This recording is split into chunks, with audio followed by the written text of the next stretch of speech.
दोस्तों, आज हम बात करेंगे एक ऐसी खबर की जो भारतीय राजनीति में भूचाल ला रही है।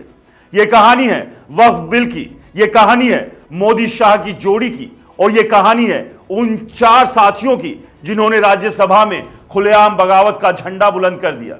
यह सिर्फ एक बिल की कहानी नहीं, यह उस संकेत की कहानी है जो बताता है कि भारतीय जनता पार्टी और उसके नेतृत्व के लिए अब जमीन खिसक रही है।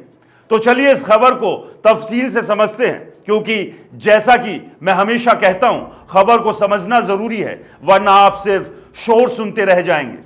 सबसे पहले बात करते हैं उस बिल की जिसने यह सारा तूफान खड़ा किया, वक्फ बिल।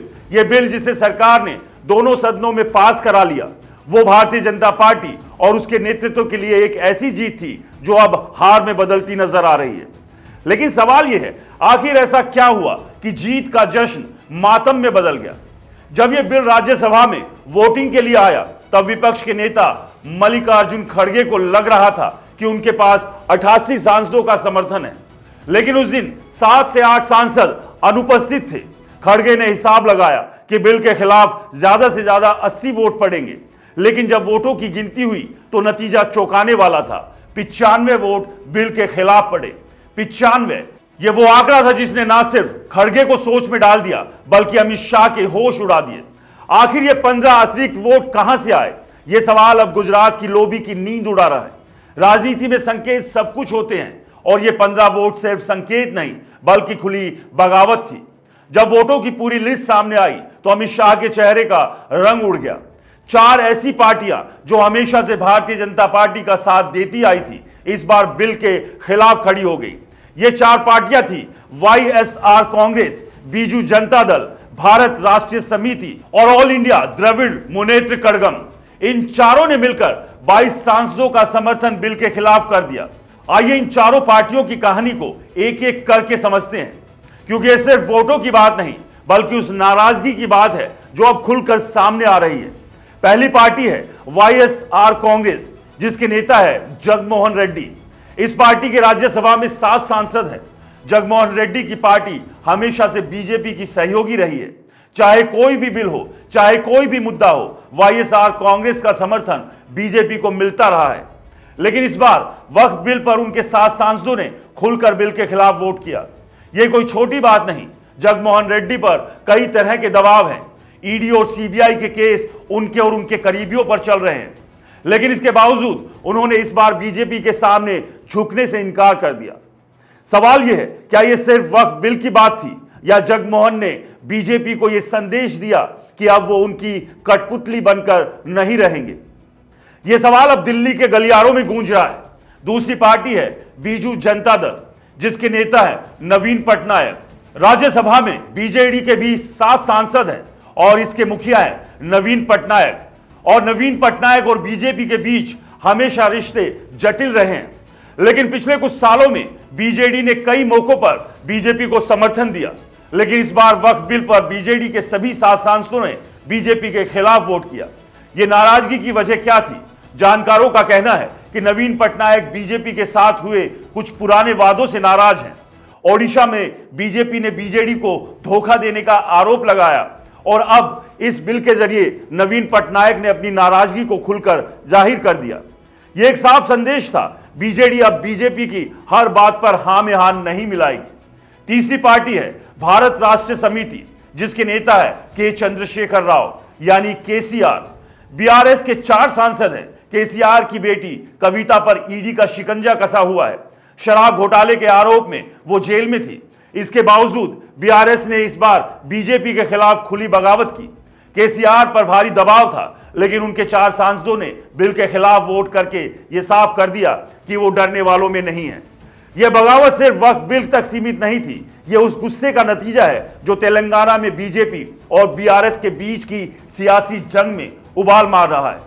चौथी पार्टी है एसआईडीएमके, जिसके 4 सांसद हैं। तमिलनाडु की इस पार्टी का बीजेपी के साथ गठबंधन की बात अक्सर होती रहती है। कुछ समय पहले तक दोनों पार्टियों के बीच नजदीकी की खबरें थी, लेकिन वक्फ बिल पर एआईडीएमके ने बीजेपी का साथ छोड़ दिया। एआईडीएमके के इस कदम को जयललिता की विरासत की वापसी के तौर पर देखा जा रहा है। जयललिता हमेशा से अपनी स्वतंत्र छवि के लिए जानी जाती थी और अब उनके बाद की एआईडीएमके ने साफ कर दिया कि वो बीजेपी की पिछलग्गू बनकर नहीं रहेगी। जब ये सब हो रहा था तब अमित शाह राज्यसभा में बैठे थे और जब वोटों की गिनती हुई तो उनके चेहरे पर हवाइयां उड़ रही थी। वो रात को 3:30 बजे जब अपने घर लौटे तो उनकी नींद उड़ चुकी थी, क्योंकि ये सिर्फ वोटों की बात नहीं थी, ये उस विश्वास की हार थी जो बीजेपी को अपने सहयोगियों पर था। इन 4 पार्टियों ने ना सिर्फ बिल के खिलाफ वोट किया बल्कि उन्होंने ये साफ कर दिया कि अब वो बीजेपी के हर फैसले को चुपचाप स्वीकार नहीं करेंगे। ये बगावत सिर्फ वक्फ बिल तक सीमित नहीं रहेगी, ये उस बदलाव का संकेत है जो भारतीय राजनीति में आने वाला है। इस बगावत के बाद मोदी शाह ने तुरंत एनडीए की एक बैठक बुलाई। इस बैठक का मकसद साफ था, पता लगाना कि अब कौन उनके साथ है और कौन नहीं, क्योंकि वक्फ बिल ने यह साफ कर दिया कि बीजेपी के कुछ सबसे पुराने सहयोगी अब उनके खिलाफ खड़े हो रहे हैं। लेकिन सवाल यह है, क्या यह बैठक कुछ बदल पाएगी? क्योंकि बीजेपी के सामने अब सिर्फ सहयोगियों की नाराजगी ही नहीं बल्कि अपनी पार्टी के अंदर की बगावत भी है।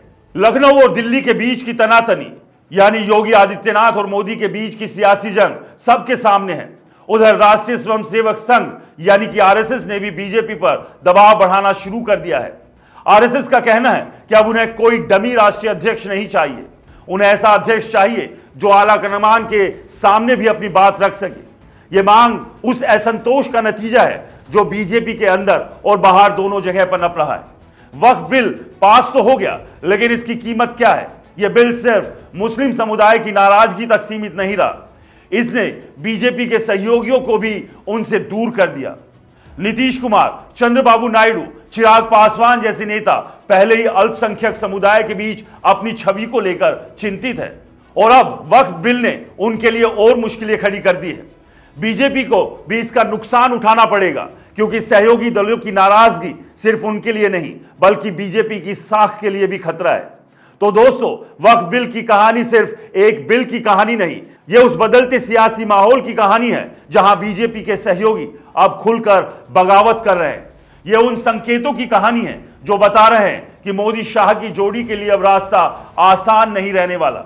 4 पार्टियां वाईएसआर कांग्रेस, बीजू जनता दल, बीआरएस और एआईडीएमके ने राज्यसभा में खुलकर बीजेपी को चुनौती दी और यह चुनौती सिर्फ एक बिल तक सीमित नहीं रहेगी, यह उस बड़े बदलाव का हिस्सा है जो भारतीय राजनीति में आने वाला है।